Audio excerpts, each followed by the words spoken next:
नमस्कार मंडळी. आज पुन्हा एकदा स्वागत आहे आपलं नवीन व्हिडिओमध्ये. मंडळी, यावर्षीची शेवटची विनायक चतुर्थी पौष महिन्याच्या शुक्ल पक्षाच्या 4थ्या दिवशी येते, ज्यावेळी भद्रा निवासस्थान पाताळ आहे. या दिवशी पंचक देखील आहे. या विनायक चतुर्थीला विघ्नेश्वर चतुर्थी असेही म्हणतात. विनायक चतुर्थीचे हे व्रत गणपती बाप्पाला समर्पित आहे. हे व्रत पाळल्याने आणि त्याची पूजा केल्याने सर्व प्रकारच्या अडथळ्यापासून सुटका देखील होते. विनायक चतुर्थीच्या दिवशी दुपारी गणपती बाप्पाची पूजा केली जाणार आहे. यासाठी 1 तास 52 मिनिटाचा कालावधी मिळणार आहे. पौष विनायक चतुर्थी कधी आहे हे आपण जाणून घेऊ. 2025च्या वर्षातील शेवटची विनायक चतुर्थी आहे. ही चतुर्थी पौष महिन्यात येत आहे. या चतुर्थी तिथीची सुरुवात 23 डिसेंबर रोजी 12:12 होणार आहे आणि या तिथीची समाप्ती 24 डिसेंबर रोजी दुपारी 1:11 होणार आहे. अशा वेळी विनायक चतुर्थीचे व्रत 24 डिसेंबर रोजी पाळले जाणार आहे. विनायक चतुर्थीच्या दिवशी दुपारी गणपती बाप्पाची पूजा केली जाणार आहे. या दिवशी पूजा करण्यासाठी मुहूर्त सकाळी 11:19 ते दुपारी 1:11 असणार आहे. यावेळी ब्रह्ममुहूर्त सकाळी 5:22 ते 6:16 असणार आहे. तर अभिजित मुहूर्त राहणार नाही. या शुभ काळात पूजा करणे खूप फायदेशीर ठरणार आहे. या दिवशी शुभ योग देखील तयार होणार आहे.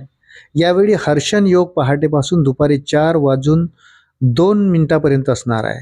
त्यानंतर धनिष्ठा नक्षत्र पहाटेपासून मध्यरात्रीपर्यंत प्रभावी असणार आहे. वर्षातील शेवटची विनायक चतुर्थीच्या दिवशी भद्रा आणि पंचक असणार आहे. यावेळी भद्राची सुरुवात सकाळी 7:11 होणार आहे आणि दुपारी 1:11 हा कालावधी असेल. यावेळी राहुकाळ दुपारी 12:21 ते 1:38 असणार आहे. तसेच पंचक दुसऱ्या दिवशी म्हणजे 25 डिसेंबर रोजी संध्याकाळी 6:46 ते सकाळी 7:12 असणार आहे. बुधवारपासून सुरू होणाऱ्या पंचकाला राजपंचक असे म्हटले जाते. हे पंचक अशुभ मानले जात नाही. विनायक चतुर्थीला पूजा करण्याची पद्धत: सकाळी लवकर उठून आवरून झाल्यानंतर लाल किंवा पिवळ्या रंगाचे कपडे परिधान करा. पूजा करताना मन आणि वातावरण दोन्ही शुद्ध ठेवणे आवश्यक आहे. त्यानंतर गणपती बाप्पाची मूर्ती गंगा जलाने स्वच्छ करून घ्या. त्यानंतर दिवा लावून घ्या. नंतर पाण्याने गणपती बाप्पाचा अभिषेक करा. त्यानंतर लाल चंदनाचा टिळा लावा. नंतर गणपती बाप्पाला 21 दुर्वा आणि लाल फुले अर्पण करा. पूजा झाल्यानंतर मोदक आणि बेसनाचे लाडू नैवेद्य म्हणून दाखवू शकता. ओम गंग गणपतये नमः या मंत्राचा 108 वेळा जप करावा.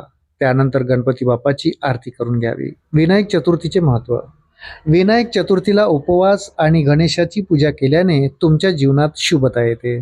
गणेशाच्या आशीर्वादाने सर्व प्रयत्न यशस्वी होतात आणि अडचणी दूर होतात. या दिवशी पूजा करताना गणेशाला दुर्वा अवश्य अर्पण करा. दरम्यान या दिवशी चंद्राचे दर्शन घेऊ नये.